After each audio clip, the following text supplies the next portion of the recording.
fighting for the new treatments will need the support of all those people who don't really want to think of themselves as haemophilia. Yes. Do you think that some of the mantle will be taken up by patients that maybe have been less interested or ineligible in going in switching to Hemlibra now that there are products like concizumab or even the BIV001 coming onto the market in the next 1 to 2 years? I'm sorry. What about? I don't think the rebalancing therapies like fitusiran and so on will actually make much inroads because I think things like Hemlibra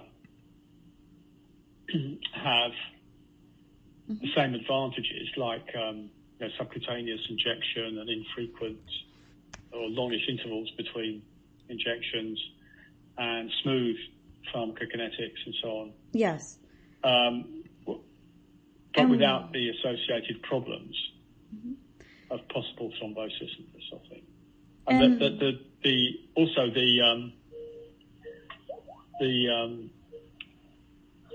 sorry. No, don't worry. The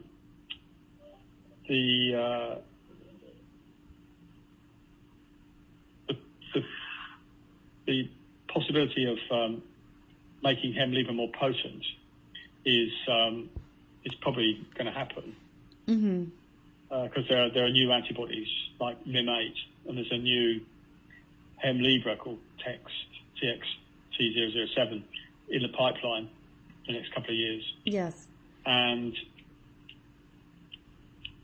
that allows you can make the Hemlibra the antibody idea more potent. I don't think you can make fitusiran more potent.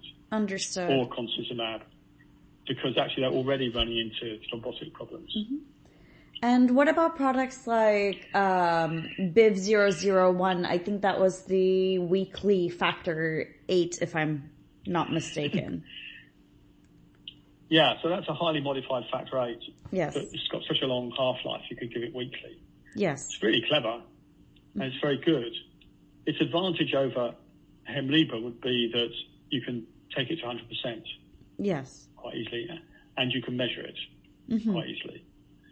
So those two things you can't do with Hemlibra. But if you take, we don't really know, but if MIM8 comes out and it's got a significantly higher equivalent level, so maybe it's 50% or something, then 50% is pretty good for almost everything. So yes, you wouldn't need the extra amplitude of effect you can get with factor 8 if you can get almost as high with an antibody. Do you think it'll be an interesting timing thing? Yeah. Do you think that will make inroads in the patients? I've heard of some patient resistance to switching to Hemlibra with the entire concept of I'm missing factor 8. I know I need to replace factor 8. Why are we messing around with other things? Well, that's a very reasonable point of view. The people who are, for whom that's really an issue, are people who've got inhibitors. Okay. Sorry, rather, who've got a history of inhibitors. Right. And then there's a risk the inhibitors come back when they stop giving themselves factor 8 prophylaxis. Okay. But having said that, having explained that to some patients, they will still go for Hemlibra sometimes. And one of our patients did do that and has got an inhibitor back. Oh dear. But until he has a significant bleeding problem, then he's okay. That's quite reasonable. With a lot of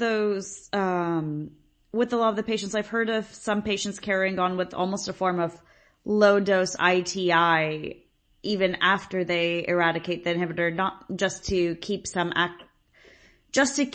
exposure to factor 8, but then also having Hemlibra as actual protection. Have you heard much about, or have you had many patients opt for that?